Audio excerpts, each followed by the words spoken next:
আপনার কি কখনো মনে হয়েছে আকাশের তারা আমাদের জীবনের গতিপথ নির্ধারণ করতে পারে? প্রাচীন চীনাদের কাছে এটি শুধু বিশ্বাসই নয়, বরং তাদের সভ্যতার ভিত্তি। চীনারা তারার গতিপথ পর্যবেক্ষণ করেই তৈরি করেছিল রাজনীতি, কৃষি, এমনকি যুদ্ধের কৌশল। আর আজ আধুনিক চীন একই আকাশকে কাজে লাগিয়ে মহাকাশ বিজ্ঞানের শীর্ষে পৌঁছে গেছে। চীনা জ্যোতির্বিদ্যার এই বিস্ময়কর যাত্রার বিষয়ে আজকে জানব আমরা সূর্যবাণীর বিশেষ পর্বতে। শুরু করছি এমন এক গল্প যা আপনার সমস্ত বিশ্বাস পাল্টে দেবে। চীনাদের এসব তথ্য জেনে আপনি চমকে উঠবেন। চলুন তাহলে শুরু করা যাক। চীনা জ্যোতির্বিদ্যার ইতিহাস প্রায় ৫,০০০ বছরের পুরনো। কচ্ছপের খোল এবং গরুর হাড়ে আগুন দিয়ে ফাটল সৃষ্টি করে ভবিষ্যৎবাণী করা হতো। আকাশকে ব্যবহার করেছিল দৈনন্দিন জীবনের সিদ্ধান্ত নিতে। চাঁদ ও সূর্যের গতিপথ দেখে কৃষিকাজের সময় নির্ধারণ করা হতো।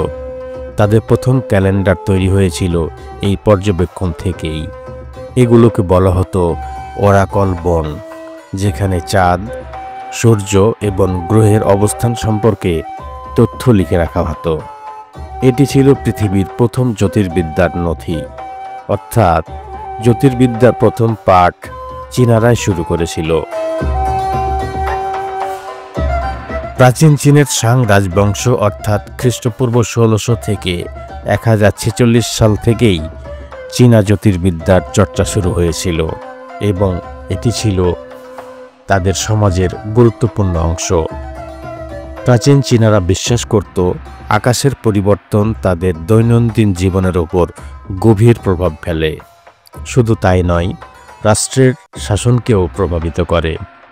এ সময় থেকে চীনবাসী সূর্য, চাঁদ এবং অন্যান্য গ্রহের গতিপথ পর্যবেক্ষণ শুরু করে। এই পর্যবেক্ষণ যা পরবর্তীতে তাদের কৃষি, যুদ্ধ, এমনকি রাজনৈতিক সিদ্ধান্তে গুরুত্বপূর্ণ ভূমিকা পালন করেছিল। শাং রাজবংশের সময় থেকেই চীনারা তাদের ক্যালেন্ডারের ভিত্তি তৈরি করতে শুরু করে। তাদের তৈরি ক্যালেন্ডারটি ছিল চন্দ্র সূর্য ক্যালেন্ডার, যা সৌর পরিবর্তন ও চন্দ্র পর্যবেক্ষণ করে তৈরি করা হতো। এটি কৃষির সঠিক সময় নির্ধারণ করতে এবং উৎসবের দিনগুলো ঠিক করতে ব্যবহৃত হতো। চীনা ক্যালেন্ডার ২৪টি সৌরপদে বিভক্ত ছিল, যা প্রকৃতির প্রতি সময়ের পরিবর্তন এবং পৃথিবীর প্রতি আবহাওয়ার চিত্র তুলে ধরত। উদাহরণস্বরূপ বলা যায়, বসন্তের শুরু, গ্রীষ্মকাল, শীতকালে শস্য রোপণ প্রভৃতি সবকিছু নির্ভর করত আকাশের অবস্থার ওপর। চীনা জ্যোতির্বিদ্যার আরেকটি গুরুত্বপূর্ণ দিক ছিল তাদের নক্ষত্রপথের চর্চা। প্রাচীন চীনারা আকাশকে ২৮টি ভাগে ভাগ করেছিল, যা লুনার ম্যানশন নামে পরিচিত। প্রতিটি নক্ষত্রপথ এক একটি নির্দিষ্ট সময় এবং দিককে নির্দেশ করত। উদাহরণস্বরূপ বলা যায়, পূর্ব দিককে বলা হতো নীল ড্রাগন, দক্ষিণ দিককে বলা হতো লাল ফিনিক্স, পশ্চিম দিককে বলা হতো সাদা বাঘ, উত্তর দিককে বলা হতো কৃষ্ণ কচ্ছপ।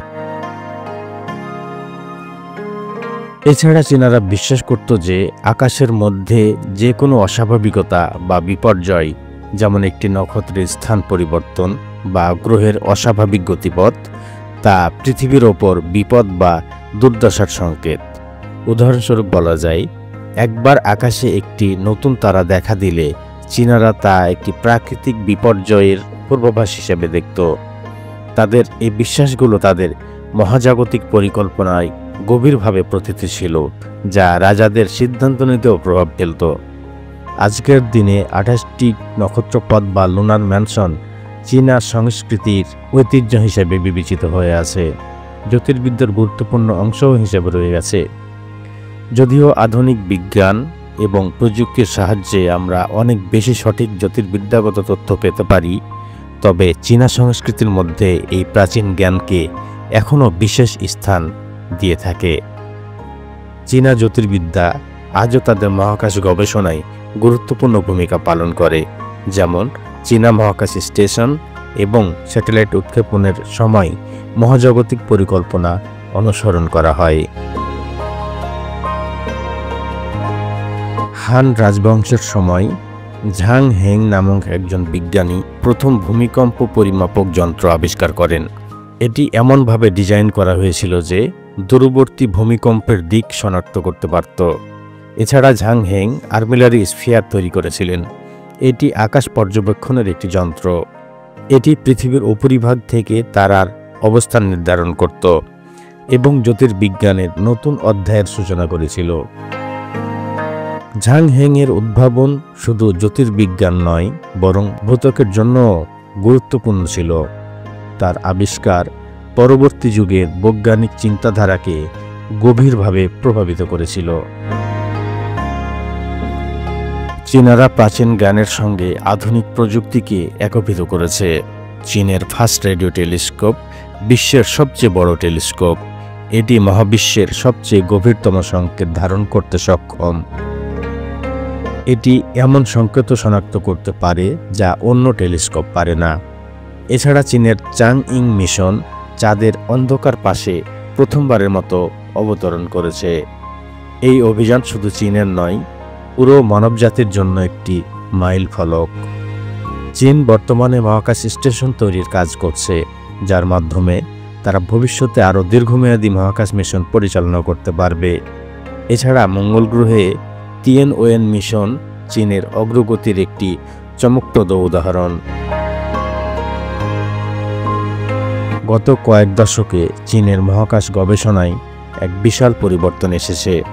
1950-এর দশকে মহাকাশ গবেষণায় নেমে চীনা সরকার জ্যোতির্বিদ্যার চর্চাকে শুধু ঐতিহ্যগত বিশ্বাসের মধ্যে সীমাবদ্ধ রাখেনি, বরং আধুনিক বৈজ্ঞানিক গবেষণায়ও এক গুরুত্বপূর্ণ অংশ মনে করে। 2003 সালে চীন সেনজু 5 মহাকাশযান পাঠানোর মাধ্যমে প্রথমবারের মতো মানুষ পাঠানোর সফল মিশন সম্পন্ন করে এবং এরপর মহাকাশ গবেষণায় আরও এক ধাপ এগিয়ে যায়। চীনের মহাকাশ কর্মসূচি এখন আন্তর্জাতিক মহাকাশ স্টেশন ISS এর অংশীদার হিসাবেও কাজ করছে এবং তাদের নিজস্ব মহাকাশ স্টেশন তিয়ানগং নির্মাণের কাজ চলছে। চীন আধুনিক যুগে স্যাটেলাইট উৎক্ষেপণে শক্তিশালী ভূমিকা পালন করছে। চীনের বেইডুন গ্লোবাল নেভিগেশন স্যাটেলাইট সিস্টেম বা GNSS পশ্চিমা গ্লোবাল পজিশনিং সিস্টেম বা GPS এর বিকল্প হিসেবে কাজ করছে।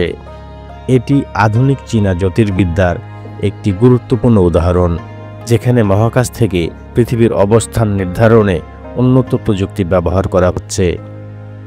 স্যাটেলাইটের মাধ্যমে তথ্য সংগ্রহ এবং মহাকাশ পর্যবেক্ষণ এখন চীনা জ্যোতির্বিদ্যার নতুন এক দিগন্ত উন্মোচন করেছে। চীনা জ্যোতির্বিদ্যা এখন শুধুমাত্র আকাশের নক্ষত্র এবং গ্রহ পর্যবেক্ষণের মধ্যে সীমাবদ্ধ নয়, বরং এটি চীনা সরকারের বিভিন্ন বৈজ্ঞানিক প্রকল্পের মূল ভিত্তি হয়ে দাঁড়িয়েছে। উদাহরণস্বরূপ, চীনা বিজ্ঞানীরা চাঁদের উপরে গবেষণার জন্য চাং-3 রোভারের মাধ্যমে চাঁদের পৃষ্ঠে যাত্রা করেছেন এবং সফলভাবে চাঁদের ভূগর্ভস্থ মাটি পরীক্ষা করেছেন। এই গবেষণা থেকে প্রাপ্ত তথ্য চীনারা ভবিষ্যৎ মহাকাশে তাদের অভিযানের জন্য ব্যবহার করবে। চীন তাদের মহাকাশ গবেষণায় আন্তর্জাতিক সহযোগিতাকেও গুরুত্ব দিচ্ছে।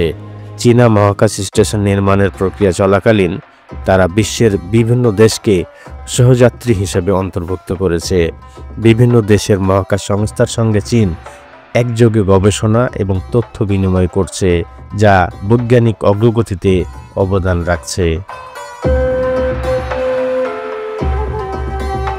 চীনা জ্যোতির্বিদ্যার ইতিহাস আমাদের এই শিক্ষা দেয় যে আকাশ শুধু একটি রহস্য নয়, বরং সভ্যতা গঠনের অন্যতম হাতিয়ার।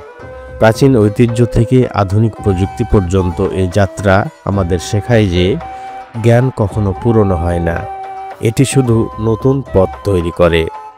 আপনারা যদি এমন ঐতিহাসিক এবং বৈজ্ঞানিক গল্প পেতে চান, তবে আমাদের চ্যানেলটি সাবস্ক্রাইব করে আমাদের সঙ্গে থাকার অনুরোধ করছি। ভিডিওটি শেষ পর্যন্ত দেখার জন্য আপনাকে অসংখ্য ধন্যবাদ।